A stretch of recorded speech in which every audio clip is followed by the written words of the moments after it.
Welcome to టీవీ6 news. ముందుగా headlines చూద్దాం.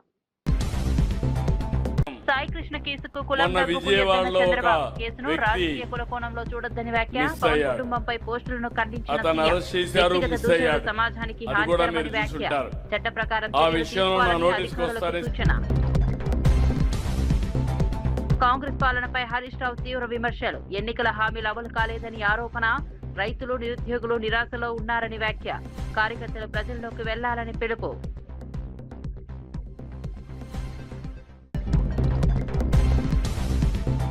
గ్రామ స్వరాజ్యమే లక్ష్యమన్న పవన్ కళ్యాణ్. పంచాయతీలకు 4,200 కోట్ల నిధులు విడుదల. గ్రామీణ పాలనలో పారదర్శకత పెంచుతున్నామని వ్యాఖ్య. ప్రజల భాగస్వామ్యంతో గ్రామాభివృద్ధి సాధ్యమని వ్యాఖ్య. స్థానిక సంస్థలను బలోపేతం చేస్తున్నామని వెల్లడి. సాయి కృష్ణ కేసుపై స్వతంత్ర విచారణ జరపాలని జగన్ డిమాండ్. తల్లి ఫిర్యాదులపై చర్యలు తీసుకోలేదని ఆరోపణ. అధికారులను ప్రభుత్వం కాపాడుతోందని విమర్శ. హైకోర్టు పర్యవేక్షణలో విచారణ జరపాలని విజ్ఞప్తి.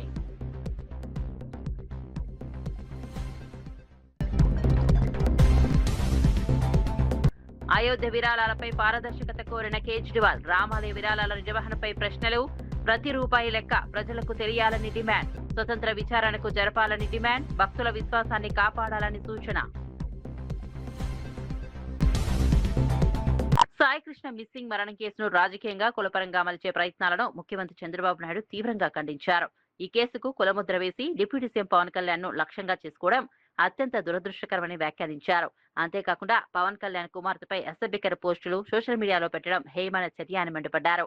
రాజకీయ విభేదాల పేరుతో కుటుంబ సభ్యులను లక్ష్యంగా చేసుకోవడం ప్రజాస్వామ్యం మంచిది కాదన్నారు. బాధ్యతాయుతమైన రాజకీయాలు చేయాల్సిన సమయంలో వ్యక్తిగత దూషణలు, అసభ్య ప్రచారాలు సమాజానికి హానికరమని చెప్పారు. ఈ ఘటనలపై సంబంధించిన అధికారులు చట్ట ప్రకారం చర్యలు తీసుకోవాలని సూచించారు. ప్రజలు కూడా తప్పుడు ప్రచారాలు నమ్మకుండా వాస్తవాలను గుర్తించాలని సీఎం పిలుపునిచ్చారు. రాష్ట్రంలో శాంతి భద్రతలను కాపాడేందుకు ప్రభుత్వం కట్టుబడి ఉందని స్పష్టం చేశారు. రౌడీలు పోలీసులను ఛాలెంజ్ చేసి పోలీసులకు కూడా రోషం వస్తుంది. వాళ్ళు మనుషులే, వాళ్ళు కూడా రాత్రింబగుళ్ళు పనిచేస్తున్నారు. అలాంటి జరిగితే నేను ముందు ఒక సిట్టేసి యాక్షన్ తీసుకుంటాను కూడా పెట్టాను. కానీ మీరు చూస్తే ఆ ఇష్యూని కులముద్ర పెట్టాడు. ఇద్దరు కూడా కాపులే. ఇద్దరు కాపులైతే కులముద్ర పెట్టి అనవసరంగా నోరు బారేసుకుని డిప్యూటీ సీఎం పవన్ కళ్యాణ్ పైన లేనిపోని పోస్టులు పెట్టే పరిస్థితికి వచ్చారు. కడాన మీరు గుర్తుపెట్టుకోవాలి, ఆయన కూతుర్లు ఏం తప్పు చేశారని అడుగుతున్నా. కూతుర్ల పైన అసభ్యకరమైన పోస్టులు పెట్టి మానసిక క్షోభకు గురయ్యే పరిస్థితికి వచ్చారు. అంటే వీళ్ళు మనుషులని నేను అడుగుతున్నా. తెలంగాణలో వ్యవసాయ రంగ అభివృద్ధిపై మాజీ మంత్రి ఎమ్మెల్యే కేటీఆర్ రాష్ట్ర ప్రభుత్వంపై తీవ్ర విమర్శలు చేశారు. తెలంగాణ రాష్ట్రం ఏర్పడిన తర్వాత 2014-15లో 26.13 లక్షల హెక్టార్లలో మాత్రమే సాగునీరు జరిగేదని, 2023-24 నాటికి అది 59.89 లక్షల హెక్టార్లకు పెరిగిందని చెప్పారు. అంటే దాదాపు 1 కోటి ఎకరాల మాగాని పెరిగిందని వివరించారు. అలాగే కేసీఆర్ ముఖ్యమంత్రిగా బాధ్యతలు చేపట్టిన ప్రారంభ రోజుల్లో 24.29 లక్షల మెట్రిక్ టన్నుల వరి ఉత్పత్తి నమోదైతే ఆయన పదవి వీడే సమయానికి అది రెట్టింపు స్థాయికి చేరిందని అన్నారు. ఈ వివరాలన్నీ ప్రభుత్వ అధికారిక మార్క్ఫెడ్ వెబ్సైట్లోనే అందుబాటులో ఉన్నాయని చెప్పారు. ఈ నేపథ్యంలో ముఖ్యమంత్రి రేవంత్ రెడ్డి వాస్తవాలను పక్కన పెట్టి ఆరోపణలు చేయడం మానుకుని తెలంగాణలోనే ఉండి పరిపాలనపై దృష్టి పెట్టాలని సూచించారు. అలాగే రేవంత్ రెడ్డి రాజకీయాలపై కూడా కేటీఆర్ తీవ్ర విమర్శలు చేశారు. 2.5 సంవత్సరాల్లో ఒకసారి ఎయిడ్స్ రోగి అంటాడు తెలంగాణని, ఇంకోసారి క్యాన్సర్ పేషెంట్ అంటాడు. ఇక దివాలా తీసిందని మాట్లాడిన దివాలా కోరు మాటలకైతే లెక్కనే లేదు. అది చూసిన తర్వాతనే బాధ అనిపించింది. వాస్తవం ఏంటంటే ఇంతటి భావదారిద్ర్యం, ఇంటలెక్చువల్ బ్యాంక్రప్సీ బహుశా దేశ చరిత్రలో ఏ ముఖ్యమంత్రిలో కూడా ఎన్నడూ చూసి ఉండం. అయ్యా మీరు మీ అదృష్టం బాగుంది, జాక్పాట్ కొట్టారు, ప్రజలు మార్పు అని మీరు చెప్పిన డైలాగులు విశ్వసించారు, మీకు అవకాశం ఇచ్చారు. 50% మీ పరిపాలన 30 నెలలు అయిపోయింది. 50% మీకు ఇచ్చిన అవకాశం పోయింది, అయిపోయింది. ఇప్పటికైనా 4 మంచి మాటలు మీ ప్రభుత్వంలో మీరు ఏం చేశారో, ప్రజలకు మీరు ఇచ్చిన హామీల్లో ఎన్ని నెరవేర్చారో, లేదైనా ఒక జిల్లాకి పోతే ఆ జిల్లాకు మీరు చేసిన అభివృద్ధి, మీ వల్ల జరిగిన మంచి పనులు అవి చెప్తారేమో అని చూస్తాం. కానీ ఇంత ఇంటెలెక్చువల్ బ్యాంక్రప్ట్నెస్, ఇంత భావదారిద్ర్యం, రాజకీయ భావదారిద్ర్యం, ఇంత విచిత్రమైన పరిస్థితి. బహుశా భారతదేశంలో ఏ రాష్ట్రంలో ఏ నాయకుడు, ఎంతోమందిని చూసాం, ముఖ్యమంత్రుల్ని, ప్రధానమంత్రుల్ని, కానీ ఎవరిలో ఇంతటి భావదారిద్ర్యం ఏమైతే చూడలేదు. కూర్చున్న అదంటారు చూడండి, తింటున్న పళ్ళెంలోనే మనుబోసుకున్నట్టు, తింటున్న అన్నంలోనే ఉంచినట్టు, నువ్వు నడుపుతున్న రాష్ట్రాన్ని తిట్టడం ఏం దరిద్రం అది? నాకు అర్థం కాదు. నీవే కదా ప్రభుత్వానికి అధినేత, నువ్వు రాష్ట్రానికి ముఖ్యమంత్రి, నువ్వు. సరే, ఇంకా ఎన్ని రోజులు ఆ విషయం జిమ్మే పని మాకైతే అర్థం కావట్లేదు. నేను ఆయన మాట్లాడిన మాటలు, ఢిల్లీకి పోతే ఇజ్జత్ లేదు, ఆయనే చెప్తాడు ఢిల్లీకి పోతే అక్కడ గౌరవం లేదు, ఇజ్జత్ లేదు అని. మరి 72 సార్లు ఎందుకు పోతున్నావు? ఏ ముఖ్యమంత్రి ఇంతవరకు సాధించిన రికార్డు నువ్వే సృష్టించినావు. 30 నెలల్లో 72 సార్లు అంటే సగటున నెలకు కనీసం 2.5 సార్లు ఢిల్లీకి పోతా ఉన్నావు. ఎవరు రమ్మంటున్నారు నేను? మరడా ఎందుకు పోతున్నావు? ఢిల్లీలో ఇజ్జత్ లేకపోతే ఎందుకు పోతున్నావు అని అడుగుతా ఉన్నా.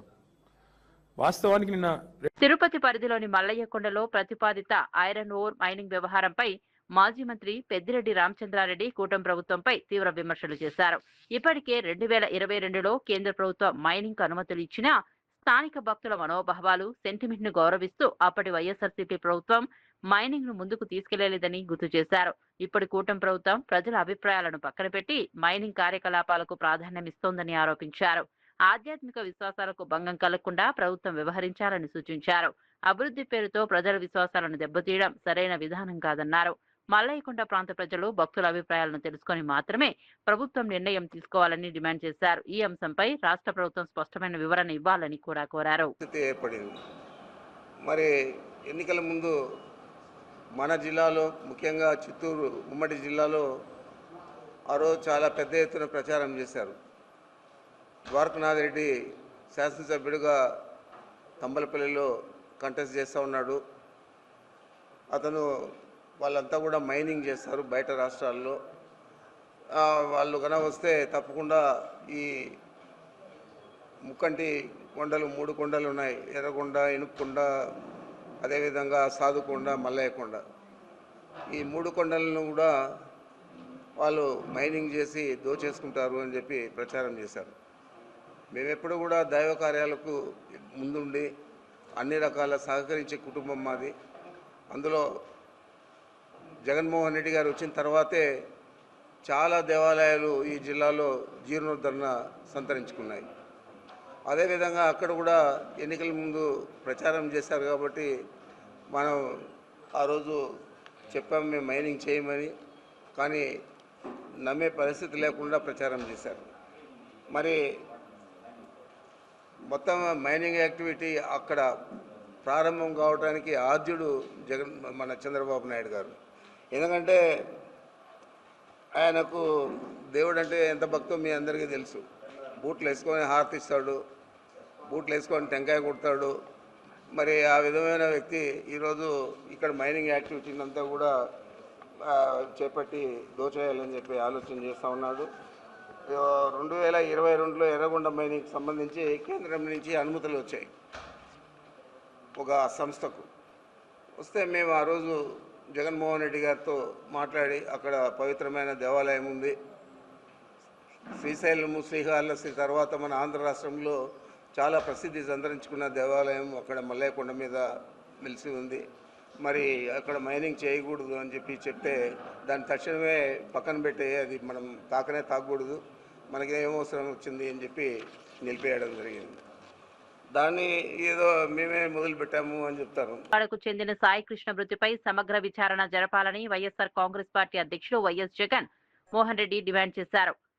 మే 6న టాస్క్ ఫోర్స్ పోలీసులు సాయి కృష్ణను అదుపులోకి తీసుకుని అనంతరం కృష్ణలంక పోలీసులకు అప్పగించారని రిమాండ్ రిపోర్టులోనే స్పష్టంగా ఉందని ఆయన పేర్కొన్నారు. ఈ విషయంపై సాయి కృష్ణ తల్లి మే 28న పోలీస్ కమిషనర్ కు అనంతరం డీజీపీకి ఫిర్యాదు చేసినప్పటికీ ఎలాంటి చర్యలు తీసుకోలేదని ఆరోపించారు. రాష్ట్రంలో చట్ట వ్యవస్థ పూర్తిగా కుప్పకూలిందని, తప్పు చేసిన అధికారులను ప్రభుత్వం కాపాడుతోందని విమర్శించారు.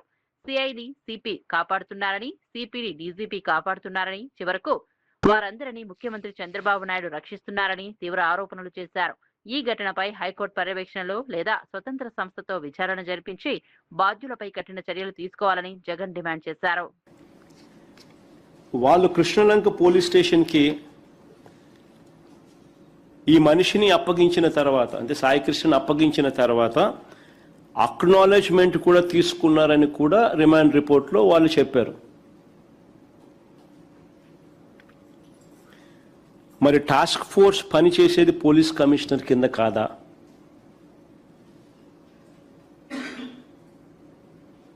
మరి టాస్క్ ఫోర్స్ పనిచేసేది పోలీస్ కమిషనర్ కింద కాదా? మరి ఇది జరిగింది ఎప్పుడు? మే 6వ తారీఖున. మరి ఇది జరిగింది మే 6వ తారీఖున. ఇది జరిగితే సాయికృష్ణ తల్లి మే 28న సాయికృష్ణ తల్లి మే 28న రాత్రి 7:26 ఇదే విజయవాడ సిపికి అర్జీ ఇస్తూ, ఇదిగోండి కాపీ కూడా, అర్జీ కాపీ, టైమింగ్ కూడా రాసింది చూడండి దాంట్లో. సాయికృష్ణ తల్లి ఇదే సిపికి మే 28న రాత్రి 7:26 విజయవాడ సిపికి అర్జీ ఇస్తూ తన కొడుకును పోలీసులు తీసుకొచ్చారని, ఇప్పటి వరకు ఏ కోర్టులోనూ ప్రవేశపెట్టలేదని, లాకప్ డెత్ చేశారన్న అనుమానాలు ఉన్నాయని, అత్యవసరంగా ఈ కేసులో జోక్యం చేసుకోమని అడిగితే ఇదే సిపి పట్టించుకోలేదు. ఇదే సిపి పట్టించుకోలేదు. ఇదే సిపి ఆధ్వర్యంలో పనిచేస్తా ఉన్న టాస్క్ ఫోర్సు ఈ పిల్లాడిని తీసుకొస్తారు. మే 6వ తారీఖున కృష్ణలంక పోలీస్ స్టేషన్లో పోలీస్ స్టేషన్కి అప్పచెప్తారు.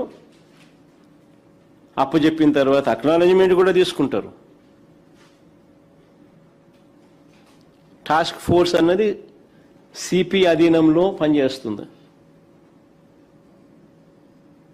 అదే సిపికే సాయికృష్ణ తల్లి మళ్ళీ మే 28వ తారీఖున, మే 6వ తారీఖున జరిగితే మే 28వ తారీఖున సాయికృష్ణ తల్లి అదే సిపికే అర్జీ పెట్టుకుంటే, ఇవన్నీ కూడా డౌట్స్ రేస్ చేస్తూ అర్జీ పెట్టుకుంటే కూడా సిపి పట్టించుకునే పరిస్థితి లేదు. తర్వాత సాయికృష్ణ బంధువులు, దీని తర్వాత మళ్ళీ సాయికృష్ణ బంధువులు డీజీపీ గారికి కూడా చెప్పినారు. డీజీపీ గారిని కూడా అప్రోచ్ అయ్యి డీజీపీకి కూడా చెప్పారు. చెప్పినా ఆయన పట్టించుకోలేదు.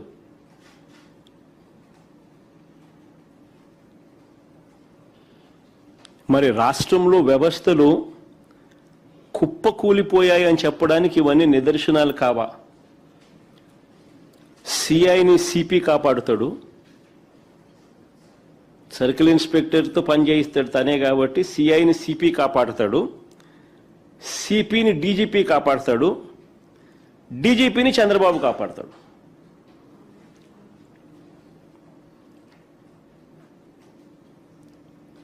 ఇవన్నీ రాష్ట్రంలో కనిపిస్తా ఉన్నా, మన కళ్ళ ఎదుటే కనిపిస్తా ఉన్న సాక్ష్యాలు. కుప్పకూలిన పోలీస్ వ్యవస్థ, దిగజారిపోయిన పోలీస్ వ్యవస్థకు అద్దం పడతా ఉన్నాయి. ఆమ్ ఆద్మీ పార్టీ జాతీయ కన్వీనర్ అరవింద్ కేజ్రీవాల్ అయోధ్య రామాలయ విరాళాల వ్యవహారంపై సంచలన వ్యాఖ్యలు చేశారు. ఢిల్లీలో నిర్వహించిన మీడియా సమావేశంలో మాట్లాడుతూ రామ్ లల్లాకు భక్తులు సమర్పించిన బంగారం, వెండి, నగదు కానుకల నిర్వహణపై పారదర్శకత ఉండాలని డిమాండ్ చేశారు. విరాళాల దుర్వినియోగంపై వస్తున్న ఆరోపణలను కేంద్ర ప్రభుత్వం పూర్తిగా విచారించాలని కోరారు. ఈ వ్యవహారం వెనుక పెద్ద పెద్ద శక్తులు ఉన్నాయనే అనుమానాలు వ్యక్తమవుతున్నాయని పేర్కొన్నారు. కోట్లాది మంది భక్తుల విశ్వాసానికి సంబంధించిన అంశం కావడంతో ప్రతి రూపాయి లెక్క ప్రజలకు తెలియాల్సిన అవసరం ఉందన్నారు. ఆలయాలపై ప్రజలకు ఉన్న నమ్మకాన్ని దెబ్బతీసే చర్యలు ఎట్టి పరిస్థితుల్లోనూ జరగకూడదని సూచించారు. ఈ అంశంపై స్వతంత్ర విచారణ నిర్వహించి వాస్తవాలను దేశ ప్రజల ముందుంచాలని కేజ్రీవాల్ డిమాండ్ చేశారు. मंत्री श्री अमित शाह जी राम मंदिर में एक बार भी श्री राम के चरणों में अपना मत्था टेकने के लिए नहीं गए। इन 2.5 साल में अमित शाह जी एक बार भी राम मंदिर नहीं गए। कुछ दिन पहले कुछ लोगों ने आके मुझे ये बताया था, मुझे यकीन नहीं हुआ। सबसे ज्यादा भगवान राम के नाम का दुरुपयोग करने वाले लोग जब से राम मंदिर बना, राम मंदिर में रामचंद्र जी के दर्शन करने नहीं गए। मैंने कहा ऐसे कैसे हो सकता है। फिर मैंने नेट पे चेक किया, चैट जीपीटी, परप्लेक्सिटी, ये वो सब जगह चेक किया। सब जगह से आया कि there is no record of his visit to Ram Mandir. फिर मैंने पत्रकारों, यूपी के कई पत्रकारों को फोन किया, उन्होंने अपने अपने रिकॉर्ड चेक करके बताए। उन्होंने कहा हाँ ये बात सही है कि वो राम मंदिर नहीं गए। फिर मैंने अमित शाह जी की टाइमलाइन पे जाके देखा कि अगर वो गए होते तो कहीं तस्वीर होती, कहीं कुछ ना कुछ होता। वो राम मंदिर नहीं गए।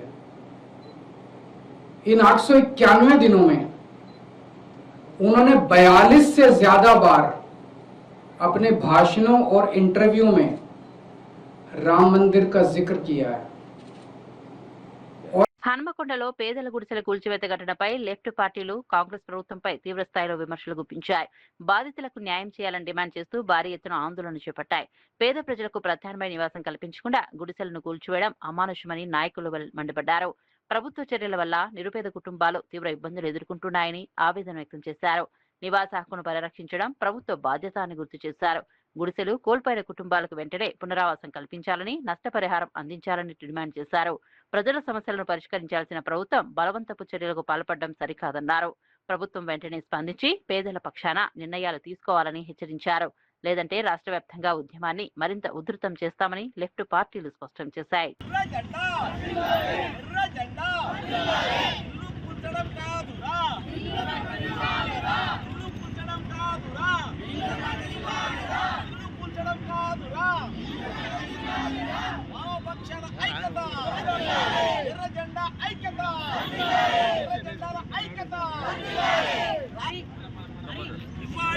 ప్రభుత్వ జీవో 50 ప్రకారం ఇళ్ల పట్టాలు, ప్రభుత్వ జీవో 50 ప్రకారం ఇళ్ల పట్టాలు, ప్రభుత్వ భూముల గుడిసెలు వేసుకున్న పేద ప్రజలందరికీ 58 జీవో ప్రకారం ఇళ్ల పట్టాలు, 58 జీవో ప్రకారం ఇళ్ల పట్టాలు.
కరీంనగర్లో నిర్వహించిన బీఆర్ఎస్ పార్టీ కార్యకర్తల సమావేశంలో మాజీ మంత్రి హరీష్ రావు కాంగ్రెస్ ప్రభుత్వంపై తీవ్ర విమర్శలు చేశారు.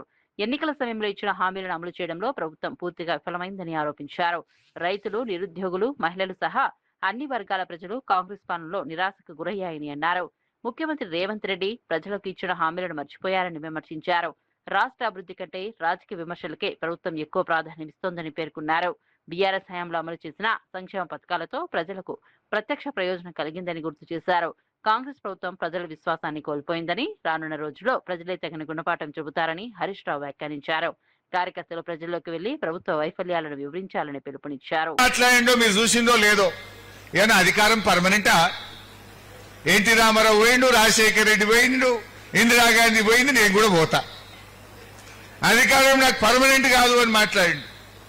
ఇంకో మాట అన్నాడు, ఏ కేసీఆర్ మళ్ళా గెలిచినా కూడా ఏం చెయ్యడు అంటుండు. అంటే అసలు మొలకెత్తని అన్నోనివి, 34 దాకా నేనే అన్నోనివి, కేసీఆర్ గెలిచినా ఏం చెయ్యడు అనేదాకా వచ్చినవంటే నీ ఓటమి నీకు బాగా మనసున పట్టింది. బీఆర్ఎస్ సచ్చిన పామన్నావు కదా, బీఆర్ఎస్ శ్మశాన వాటికకు పోయిందన్నావు కదా, బీఆర్ఎస్ ఫామ్ హౌస్ కు పోయిందన్న నువ్వు ఇవాళ బీఆర్ఎస్ గెలిచినా ఏం కాదు, అధికారం శాశ్వతం కాదు అని మాట్లాడుతున్న వెంటనే నీది జారింది, నువ్వు జారుడు బండ మీద జారుతున్నావు అనే మాట మనకెంత అర్థమైందో లేదో గాని రేవంత్ రెడ్డికి మాత్రం పక్కా అర్థమైంది. అందుకే గా మాటలు ఆయన నోట్లకెళ్ళి వస్తున్నాయి. ప్రాధేయపడుతున్నాడు, నేను అంటుండు రైతుల్ని పట్టుకొని, రైతులను రిక్వెస్ట్ చేస్తుండు, రైతులను ప్రాధేయపడుతుండు, మీరే కంచె వేసి నన్ను కాపాడుకోవాలంటుండు. కంచేసేట రైతులు రేవంత్ రెడ్డి ప్రభుత్వాన్ని కాపాడుకోవాలన్నట. ఎందుకు నాయన? రైతులను మోసం చేసినందుక, రైతులను అడుగడుగునా వంచినందుక, రైతు డిక్లరేషన్ లో ఒక్కటి కూడా అమలు చేయనందుకు నిన్ను కంచె వేసి కాపాడుకోవాలన్నా రేవంత్ రెడ్డి అని నేను అడుగుతా ఉన్నా. ఏం చేసినావు రైతుల కోసం? కరోనా వచ్చినా, కష్టం వచ్చినా, పెద్ద నోట్ల రద్దు జరిగినా, ఆర్థిక ఇబ్బంది ఉన్నా కేసీఆర్ గారు క్రమం నెల్లూరు బారా షహీద్ దర్గాలో 5 రోజుల పాటు జరిగిన ప్రసిద్ధ రొట్టెల పండుగ ఘనంగా ముగిసింది. లక్షలాది మంది భక్తులు ఈ వేడుకల్లో పాల్గొని ప్రత్యేక ప్రార్థనలు నిర్వహించారు. చివరి రోజు రాష్ట్ర మంత్రి ఆనం రామనారాయణ రెడ్డి దర్గాను సందర్శించి ప్రత్యేక ప్రార్థనలు చేశారు. బారా షహీద్ దర్గా మత సామరస్యానికి ప్రత్యేకంగా నిలుస్తోందని మంత్రి పేర్కొన్నారు. భక్తుల విశ్వాసాలను కాపాడడం ప్రతి ఒక్కరి బాధ్యత అని అన్నారు. ఈ పండుగలో సంప్రదాయంగా నిర్వహించే కోరికల రొట్టెల మార్పిడి కార్యక్రమంలో భక్తులు ఉత్సాహంగా పాల్గొన్నారు. ఎలాంటి అవాంఛనీయ ఘటనలు జరగకుండా పండుగను విజయవంతంగా నిర్వహించాల్సిన అధికారులను దర్గా కమిటీ సత్కరించింది. ప్రతి ఏడాది జరిగే ఈ వేడుక రాష్ట్రంలో మత సామరస్యానికి ప్రత్యేకంగా నిలుస్తుందని నిర్వాహకులు తెలిపారు. భారీ సంఖ్యలో భక్తులు పాల్గొనడంతో దర్గా ప్రాంగణం ఆధ్యాత్మిక వాతావరణాన్ని సంతరించుకుంది. అనంతపురం జిల్లాలోని ఆంధ్రప్రదేశ్ సెంట్రల్ యూనివర్సిటీ తొలి స్నాతకోత్సవం ఘనంగా జరిగింది. భారత రాష్ట్రపతి ద్రౌపది ముర్ము ముఖ్య అతిథిగా హాజరై ప్రతిభ కనపరిచిన విద్యార్థులకు పట్టాలు ప్రదానం చేశారు. ఈ కార్యక్రమంలో రాష్ట్ర మంత్రి నారా లోకేష్ పాల్గొని విద్యార్థులను అభినందించారు. యూనివర్సిటీ తొలి బ్యాచ్ విద్యార్థులకు ప్రత్యేక గుర్తింపు ఎప్పటికీ ఉంటుందని పేర్కొన్నారు. విద్యార్థుల జీవితంలో ఈ స్నాతకోత్సవం ఒక చారిత్రాత్మక మైలురాయిగా నిలుస్తుందని అన్నారు. నాణ్యమైన విద్యుత్తో పాటు నైపుణ్యాల అభివృద్ధికి ప్రభుత్వం ప్రాధాన్యమిస్తోందని వివరించారు. ప్రపంచ స్థాయి అవకాశాలను అందిపుచ్చుకునేలా విద్యార్థులు కృషి చేయాలని సూచించారు. రాష్ట్ర అభివృద్ధిలో యువత కీలక పాత్ర పోషించాలని పిలుపునిచ్చారు. ఈ కార్యక్రమంలో అధ్యాపకులు, అధికారులు, విద్యార్థులు, తల్లిదండ్రులు పెద్ద సంఖ్యలో పాల్గొన్నారు. Every convocation is special, but the first convocation is forever historic. Degrees are awarded every year. History is written only once. Thousands of students will be graduating from this university in the years ahead, but only one batch will forever be remembered as the first batch. That honor, that legacy belongs to you.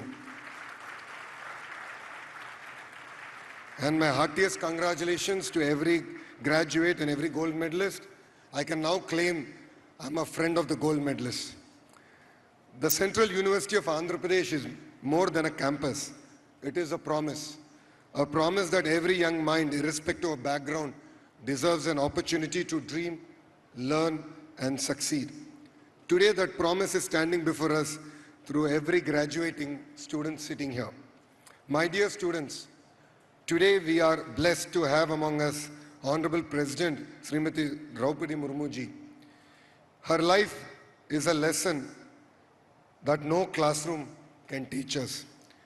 She was born in a small village and was the first woman. NTR జిల్లా police commissionerate కు చెందిన deputy కమిషనర్లు ఆద్విత, trading అక్రమ డిపాజిట్ల కేసుపై మీడియాలో వచ్చిన ఆరోపణలను ఖండించారు.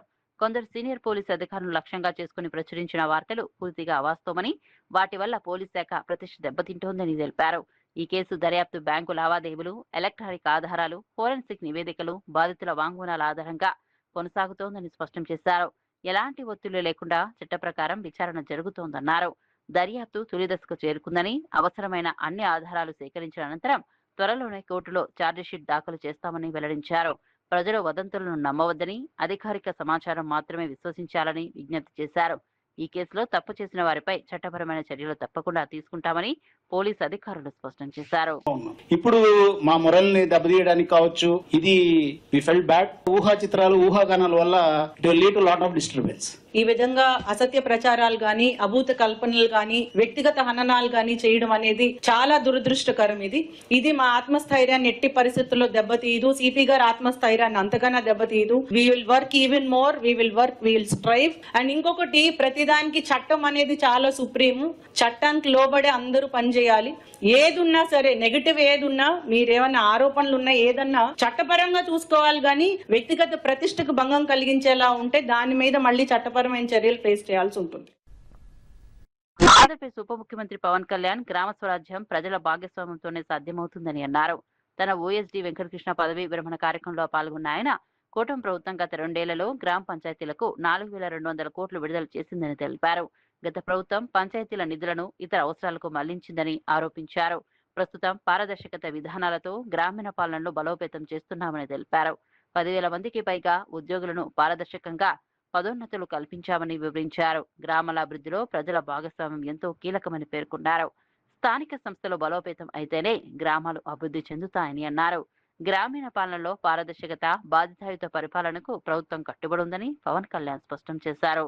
ప్రమోషన్లకి నోచుకొని 77 మంది అధికారులకి జెడ్పీసీఓలుగా ఆయన ప్రమోషన్స్. అలాగే పంచాయతీరాజ్ డిపార్ట్మెంట్ లో 10,000కి పైగా ప్రమోషన్లు పూర్తి ట్రాన్స్పరెన్సీతో కల్పించగలిగారు. అంటే గతంలో నేను వినేవాడిని, ఒక రేట్ కార్డు ఉండేది, ప్రమోషన్ కావాలన్నా లేదంటే బదిలీలు కావాలన్నా. ఈ రోజు దాదాపు 1000 కోట్లు ట్యాక్స్ కలెక్ట్ చేయగలిగామంటే, ఆ రోజు మేము ఇచ్చిన ప్రమోషన్స్ కానీ, ఆ 77 మంది అధికారులకి జెడ్పీసీఓ ప్రమోషన్ కానీ, ఇవన్నీ మోటివేషన్ ఇచ్చిన పనిచేయడం. 2 ఏళ్లలో 4,200 కోట్లు నేరుగా పంచాయతీ ఖాతాలో విడుదల జమ చేశాం. చాలా బలమైన స్థానం కల్పించారు. 2 లక్షల మంది పంచాయతీరాజ్, రూరల్ డెవలప్మెంట్, ఆర్డబ్ల్యూఎస్ కనుక నిజంగా వెంకటేశ్వరాన్ని స్ఫూర్తిగా తీసుకొని ముందుకు వెళ్ళగలిగితే ఈ రాష్ట్రానికి అసలు ఎలాంటి లోటు ఉంటుంది, ఎలాంటి లోటు ఉంటుంది, అంత బలంగా ముందుకు వెళ్ళాలి. మల్కాజ్గిరి ప్రభుత్వ ఆసుపత్రిలో డాక్టర్స్ డే వేడుకలు ఘనంగా నిర్వహించారు. ఈ కార్యక్రమానికి ముఖ్య అతిథిగా ఎమ్మెల్యే మర్రి రాజశేఖర రెడ్డి హాజరై వైద్యులను సన్మానించారు. వైద్యులను దేవుడితో సమానంగా గౌరవించే సమాజంలో జీవిస్తున్నామని, వారి సేవలు ఎన్నటికీ మరవలేనివని కొనియాడారు. ఎన్నో ఒత్తిళ్ల మధ్య కూడా రోగులకు చిరునవ్వుతో వైద్యం అందించడం గొప్ప సేవ అని పేర్కొన్నారు. వైద్యులపై సహనం ప్రదర్శించడం సమాజానికి మంచిది కాదని సూచించారు. హెచ్పీవీ వ్యాక్సిన్ విషయంలో మేడ్చల్, మల్కాజ్గిరి జిల్లా వెనుకబడి ఉందని ఆందోళన వ్యక్తం చేశారు. పాఠశాలల్లో ప్రత్యేక అవగాహన కార్యక్రమాలు నిర్వహించి వ్యాక్సిన్ ప్రాముఖ్యతను వివరించాలని వైద్యులను కోరారు. ప్రజారోగ్య పరిరక్షణలో వైద్యుల పాత్ర అత్యంత కీలకమని ఎమ్మెల్యే పేర్కొన్నారు. అని చెప్పి మీ పైనుంచి అప్పుడు ఆర్డర్లు కూడా వచ్చినాయి. ఇంకొక చిన్న రిక్వెస్ట్ ఏంటంటే, నేను హెచ్పీవీ వ్యాక్సినేషన్ సంబంధించి డేటా తెప్పించుకొని చూడడం జరిగింది. ఈ డేటా ప్రకారంగా మన మల్కాజ్గిరి, మేడ్చల్ జిల్లా చాలా తెలంగాణలో వెనుకబడి ఉంది. ఒక భూపాలపల్లి అనే జిల్లా అందరికంటే ముందంజలో, అంటే టాప్ 5 వ్యాక్సినేషన్స్ లో వాళ్ళు ముందున్నారు. మనం ఎందుకో వెనుకబడి ఉన్నాం. ఇప్పుడు మేడం గారు చెప్తుండ్రు సుమారు 300గా వ్యాక్సినేషన్ వేసినాము అని చెప్తున్నారు. మీరు కొంచెం మాకు సహకరిస్తే, మీ ఎస్పీఎం అంటే మీ అదేమంటారు కమ్యూనిటీ మెడిసిన్ లో ఉన్న స్టూడెంట్స్ ని మీరు ఇచ్చి, మేము కూడా మా దగ్గర ఉన్న కమ్యూనిటీ మెడిసిన్ లో ఉన్న స్టూడెంట్స్ ని కూడా మేము కూడా పంపిస్తాం. మనం ప్రతి ఒక్క స్కూల్ కి. జగ్గయ్యపేట ప్రభుత్వ కమ్యూనిటీ హెల్త్ సెంటర్ లో సిఎస్ఆర్ నిధులతో ఏర్పాటు చేసిన 2 నూతన డయాలసిస్ యంత్రాలను ఎమ్మెల్యే శ్రీరామ్ రాజగోపాల్ తాతయ్య ప్రారంభించారు. కోహన్స్ లైఫ్ సైన్సెస్ సంస్థ 16 లక్షల వ్యయంతో ఈ యంత్రాలను అందించింది. గ్రామీణ ప్రాంత ప్రజలకు నాణ్యమైన వైద్య సేవలు అందుబాటులోకి రావడంతో ఇటువంటి కార్యక్రమాలు ఎంతో ఉపయోగపడతాయని ఎమ్మెల్యే తెలిపారు.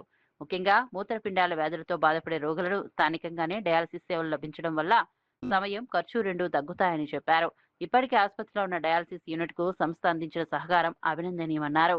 ప్రజా ఆరోగ్య పరిరక్షణలో మరిన్ని సంస్థలు సామాజిక బాధ్యతతో ముందుకు రావాలని పిలుపునిచ్చారు. ఈ సందర్భంగా వైద్యుల సేవలను కొనియాడుతూ డాక్టర్లను ఘనంగా సత్కరించారు. కార్యక్రమంలో వైద్యులు, అధికారులు, ప్రజాప్రతినిధులు, స్థానికులు పెద్ద సంఖ్యలో పాల్గొన్నారు. అది కూడా ప్రైవేట్ హాస్పిటల్ కూడా ఎక్కడ లేదు. విజయవాడ గవర్నమెంట్ హాస్పిటల్ పోవాలంటే చాలా ఇబ్బంది అయిన పరిస్థితి. గతం నేను 2014-15 ఎమ్మెల్యే ఉన్నప్పుడు ఒక కరీముల్లా అని చెప్పి పేషెంట్ని ఈ రావు స్కూల్ మేనేజ్మెంట్ తండ్రి వెళ్ళినప్పుడు ప్రతి 2 రోజులు ఒకసారి విజయవాడ పోవాలి, కారు తీసుకొని కొడుకున్న ఎవరినో తోడు తీసుకొని పోవాలని చెప్పి చాలా మంది పేషెంట్ చెప్పినప్పుడు ఆ రోజు మేనేజ్మెంట్ ఏదైతే ఆర్ఏకం అని ఉండేది అప్పుడు మేనేజ్మెంట్తో మాట్లాడినప్పుడు వాళ్ళు ముందుకు వచ్చి జస్ట్ 25 lakhsతో స్టార్ట్ చేస్తామని చెప్పానంటే చివరి ₹1 కోటి పైనది. అదేవిధంగా కోయాన్స్ కూడా ఏమాత్రం మరి కోయాన్స్ అప్పటికి ఇప్పటికి కూడా అది మెయింటైన్ చేస్తూ నిజంగా మరి చాలా మంది పేషెంట్ విజయవాడ పోవాలంటే పక్కన ఎవరో ఒకడు కొడుకు, కూతురు, అల్లుడో ఎవరో సపోర్ట్ ఉండాలి. అది బస్సు 2 గంటలు ప్రయాణం చేసి వాడు 2 గంటలు రావాలి. వచ్చే సమ్మర్లో చాలా ఇబ్బంది పడేవాడు. అటువంటిది మరి కోయాన్స్ మేనేజ్మెంట్ చేసేటువంటి ఈ డయాలసిస్ వల్ల చాలా ఉపయోగపడుతూ ఉంది. ప్రత్యేకంగా మరి కోయాన్స్ మేనేజ్మెంట్కి ప్రత్యేక ధన్యవాదాలు చేస్తూ ఈరోజు ప్రత్యేకంగా ఎడ్షల్గా 2 మిషన్లు ఇస్తున్నారు. ఆ 2 మిషన్లు కూడా స్టార్ట్ చేసుకున్నాం. దాని నిజంగా మరి పేషెంట్ చాలా వెయిటింగ్ లిస్ట్, ఎప్పటికప్పుడు స్కూల్లో సీట్లు వెయిటింగ్ లిస్ట్ లాగా, జాబ్స్ వెయిటింగ్ లిస్ట్ లాగా డయాలసిస్ కూడా మనకి జగ్గైపేట, నందిగమ్మ, అదేవిధంగా పక్కనటువంటి కోదాడ, పక్కన తెలంగాణ జిల్లా నుంచి కూడా, తెలంగాణ రాష్ట్రం నుంచి కూడా వస్తూ ఉంటారు. మరి చాలా మంది పేషెంట్లు చాలా ఉపయోగపడేటువంటి ఈ యొక్క డయాలసిస్ సెంటర్ చాలా మరి నిజంగా చాలా గొప్పగా చేస్తున్న సేవకి మరి ఒకసారి హృదయపూర్వక అభినందిస్తూ కోయాన్స్ ఇదే విధంగా స్కూల్స్ లో కూడా చాలా స్కూల్లో మిడ్ డే మీల్స్ కూడా చాలా మంది వర్షం పడుతుంది.